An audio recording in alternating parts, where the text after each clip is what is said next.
Marni. Boleh dijelasin dikit perannya seperti apa? Perannya seperti apa? Perannya ya saya ibu rumah tangga biasa. Biasanya kan pasti memiliki kemampuan melihat sesuatu, kalau ini enggak. Jadi orang biasa. Jadi ya ibu rumah tangga aja yang mengurus anak-anak dan suaminya di rumah. Baik. Gitu, ya. Yang berikutnya boleh silakan Mas Christian Sugiono. Selamat malam semua, saya Christian Sugiono. Di film Santet Segoropitu saya berperan sebagai Pak Sucipto, suami dari Ibu Marni, ayah dari Shiva dan Ardi. Seorang pekerja keras, pemimpin keluarga, pedagang di pasar, yang kemudian, apa ya istilahnya ya, tergulung dalam sebuah konflik yang ada di film itu. Baik, terima kasih banyak. Untuk yang berikutnya saya persilakan Ari. Halo teman-teman, selamat malam. Perkenalkan, saya Ari Irham, berperan sebagai Ardi di film Santet Segoropitu. Karakter Ardi di film ini dia adalah seorang anak remaja kuliah yang mempunyai indera keenam, sixth sense, tapi dipersempit oleh orang tuanya semenjak dia kecil. Oke, dan yang berikutnya tentu saja Sandrina, silahkan. Halo, selamat malam semuanya. Aku di film ini berperan sebagai Shiva. Aku anak kedua dari keluarga Bapak Sucipto. Bisa dibilang Shiva itu sangat penakut, dan dia juga karena anak perempuan satu-satunya jadi sangat manja. Baik. Mungkin teman-teman di sini tadi juga yang sudah menonton sudah paham begitu ya perannya masing-masing seperti apa di film tersebut. Dan terima kasih Sandrina. Dan berikutnya saya persilahkan untuk Mas Tommy boleh memberikan kata-katanya untuk film ini sebagai sutradara, gimana? Saya perkenalkan semuanya, saya Tommy Dewo, saya sebagai sutradara di film Santet Segoropitu. Saya nggak berperan sebagai apa-apa mereka. Peran saya di sini ya mencoba menyajikan sesuatu yang menghibur lah untuk penonton sih. Baik, terima kasih Mas Tommy. Dan tentunya sekarang saya persilahkan untuk Pak Rocky sebagai produser film ini, silakan Pak. Selamat malam semuanya. Terima kasih sudah datang hari ini. Ini bulan kedua film Hitmaker lagi. Bulan ke depan kalian diundang lagi nanti. Mudah-mudahan filmnya bagus. Kami coba membuat sesuatu yang beda dari film Hitmaker sebelum-sebelumnya. Ini juga pertama kali dengan Mas Tommy ya, dan dengan Ari dan Sandrina juga. So mudah-mudahan dapat moral sesuatu yang beda dan something new, dan mudah-mudahan diterima dengan penonton dengan baik. Amin. Amin. Terima kasih Pak Rocky. Dan langsung saja mungkin teman-teman yang tadi sudah menonton film Santet Segoropitu sebelum press conference ini udah punya beberapa pertanyaan tentang filmnya, boleh langsung ditanyakan sekarang. Ada yang mau bertanya dari teman-teman media? Oke, langsung. Pak Yan dulu. Boleh dibantu mikrofonnya?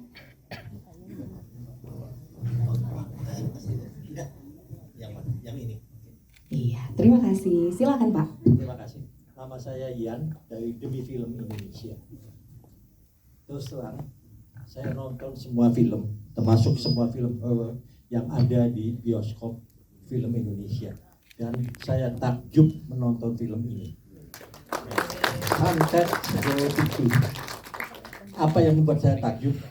Mas Tommy Dewo di sini bisa membuat film urban horror legend kejawen yang lain dan makhluk-makhluknya semuanya aneh-aneh, belum pernah ada dalam film sebelumnya. Saya sangat memuji skenario skrip yang dibuat oleh film ini, tetapi ada satu hal yang ingin saya sampaikan. Saya tahu semua film yang akan dibuat di Indonesia, karena umumnya produser kenal kepada saya dan mereka bilang akan membuat film apa. Film Suanggi, setahu saya sudah ada 3 produser yang akan membuat film tentang Suanggi, yaitu iblis dari Maluku, Papua yang sangat ditakuti di Indonesia Timur. Tetapi belum ada satupun yang berhasil. Tadi waktu saya nonton film ini saya kaget, ternyata iblisnya adalah Suanggi. Ini pertama kali dalam film Indonesia Suanggi ditampilkan setelah 3 produser yang ingin membuat film tentang Suwangi ternyata gagal.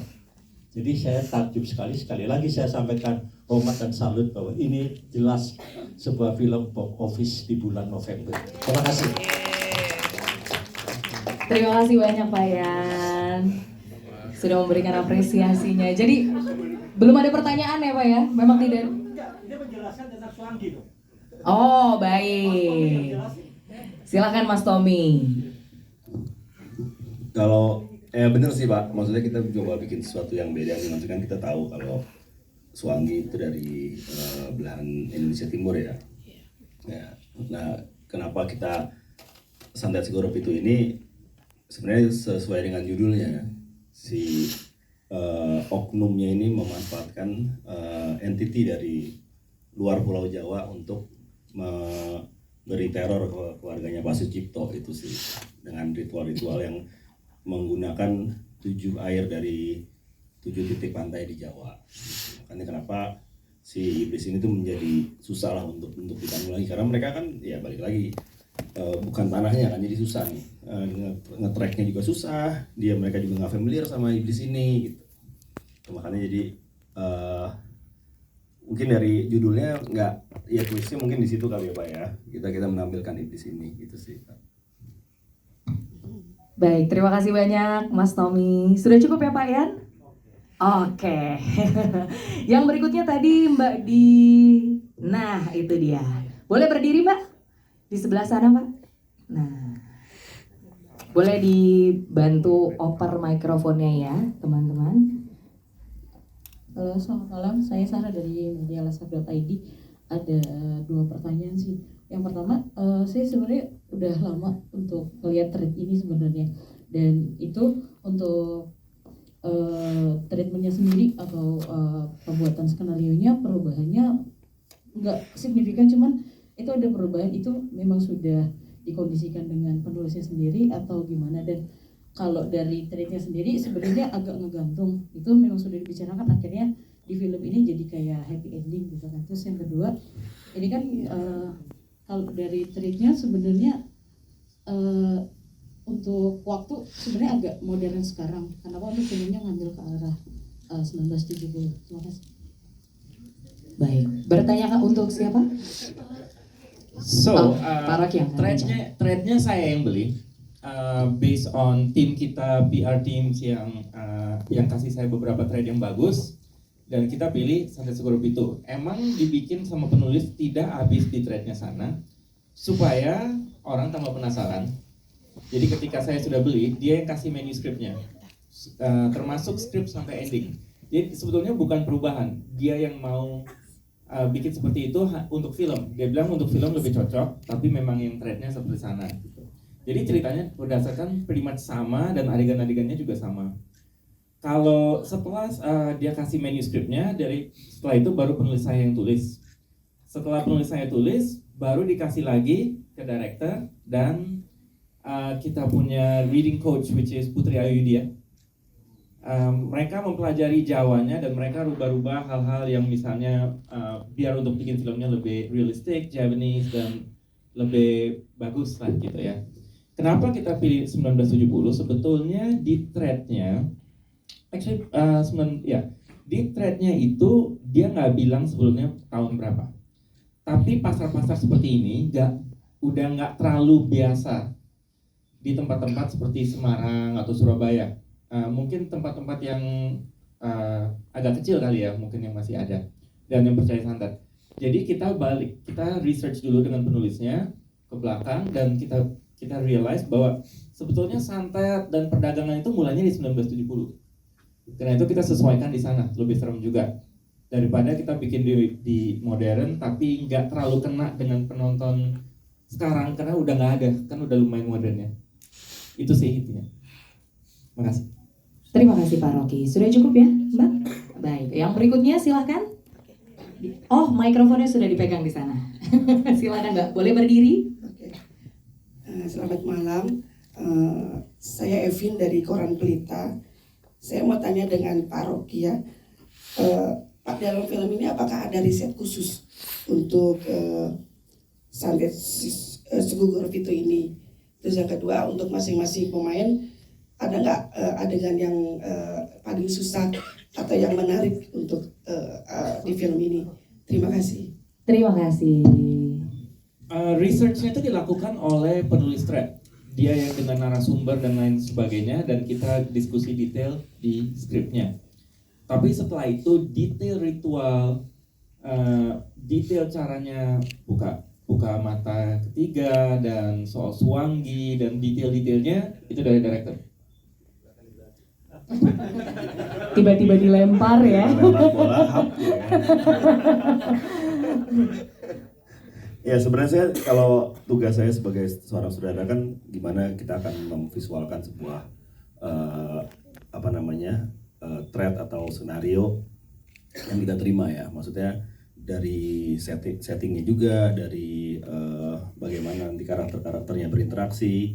Kita mencoba sesuatu yang lebih mendekati realistik sih sebenarnya.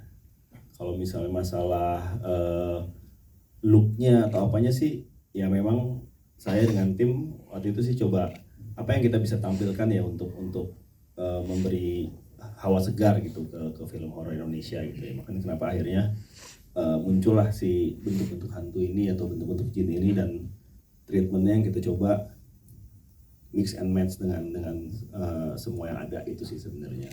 Jadi nggak tipikal dan nggak stereotype seperti film horor lain itu sih sebenarnya. Baik, terima kasih Mas Tommy. Dan pemain-pemain, apa yang paling exciting katanya untuk di shoot? Pasti yang adegan-adegan berdarah ya? Iya, dari Mas Cipto. Biasanya sih begitu ya, biasanya adegan-adegan berdarah, tapi ini udah pada nonton semua kan ya? Udah, jadi kali ini gue agak ringan lah filmnya. Biasa film Hitmakers yang sebelumnya Rocky selalu kamu harus jadi setan, kamu apa segala macam gitu. Wah, syutingnya berat. Nah, tapi di sini challenge atau adegan yang paling seru menurut gue adalah adegan pasar, karena memang Pak Sucipto secara karakter dia adalah pedagang di pasar itu, dan juga dialog-dialog yang digunakan ketika berdagang tuh bahasa Jawa gitu ya. Jadi memang sebagai pemain di film ini challenge-nya dia belajar bahasa Jawa, meskipun kita sudah mempunyai skrip gitu ya. Nanti dialognya begini, kalau jualan ini begini ngomongnya gitu, tapi lawan-lawan main kita atau figuran-figurannya itu adalah orang lokal asli di desa tersebut, dan kemudian mereka ngertinya dipikir gue bisa bahasa Jawa, jadi ya bisa untuk skrip doang. Tapi ketika gue ngomong ini improve, dia jawabannya tidak sesuai dengan skrip, gue jadi bingung gitu ya. Jadi akhirnya tolong diatur sedemikian rupa supaya skrip stick to the script gitu. Jadi karena kalau enggak aku bingung. Kalau bahasa Indonesia kita sebagai pemain memang lebih enak kalau bisa ngalir gitu ya. Ada improve apa, yang penting message-nya nyampe. Tapi ketika bahasa Jawa jadi susah. Itu challenge-nya. Tapi kenapa adegan di pasar juga seru, karena terutama untuk eksterior yang di jalanan segala macam gitu, Mas Tommy dan tim mencoba untuk menghadirkan suasana pasar dengan jumlah figuran yang cukup banyak, dan semuanya bergerak, kamera, pemain, nggak hanya pemain utama gitu ya, tapi semua yang terlibat di sana benar-benar kerja keras. Dan dalam syuting sebuah film, personally saya lebih senang kerja yang begitu gitu. Jadi yang benar-benar semuanya begitu action, bergerak, begitu cut, selesai. Nah itu rasanya tuh kayak bener syuting film dibanding adegan sendiri atau berdua ngobrol, dialog begitu sih. Baik, terima kasih Mas Christian. Kalau kita mostly mungkin emang yang darah-darah sebenarnya. Karena kan melibatkan banyak orang teknis juga, jadi harus sama. Pas Mas Tommy bilang action, yang ada yang megang ada mesti dia mencet terus pompa, nah itu harus bareng gitu. Kalau misalnya aku kesakitan duluan terus yang ininya kecepatan, itu nggak match gitu. Sama mungkin yang ini ya, yang walaupun aku orang Jawa, cuman mungkin itu kan di Semarang, secara logatnya kan Semarang itu berbeda gitu. Jadi challenge-nya di situ, suka keputar-putar, terus pas di-cut diingetin lagi kan ada acting bukan yang untuk logat kita yang jagain tuh Mbak Marian ternyamperin salah gitu ininya, oh iya ntar kita balik lagi. Sama waktu adegan udah mulai panik, ada momen aku sama si Ari, kita berdua udah hilang tuh logatnya, kayak mas tuh pas cut kita hilangnya Jawanya ya, kita harus balikin lagi, kayak gitu aja sih, lebih seru ke situ. Kalau Sandrina gimana? Kalau aku juga nggak jauh dari ibu, karena ini juga pertama kalinya aku dikasih karakter yang harus pakai bahasa Jawa, dan sebenarnya aku lumayan familiar, tapi kalau untuk ngejawabnya kurang ngerti. Jadi emang kadang-kadang kalau di set ya suka lupa-lupa, terus tiba-tiba tanpa disadarin hilang aksennya yang kayak ibu bilang. Tapi selain dari itu mungkin yang lumayan menantang set-set pantai, karena itu lumayan susah ya, apalagi kita di outdoor, jadi ya banyak hal-hal lah gitu. Itu aja sih. Terima kasih Kena banyak. pasir ya, benar kena pasir. Kalau buat aku mungkin adegan-adegan yang di pantai sih.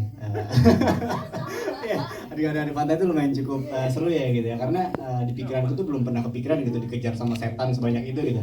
Dan di sini kejadian gitu dikejar sama setan sebanyak itu gitu. Ya seru aja gitu. Dan tantangannya pun banyak banget saat syuting di pantai gitu, entah itu teknis, entah itu apalah, pasir ke mata, terus anginnya 24 jam ke muka gitu. Untung aja kami semua satu batalion kru nggak masuk angin gitu.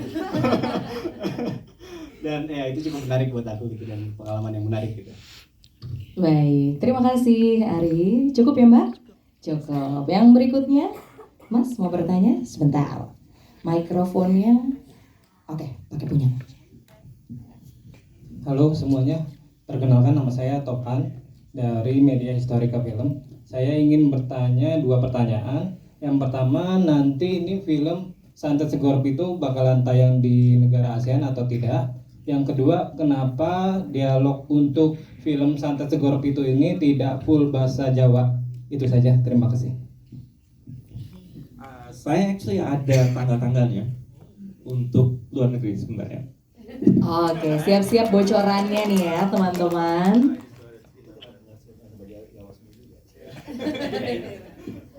Oh ya, kita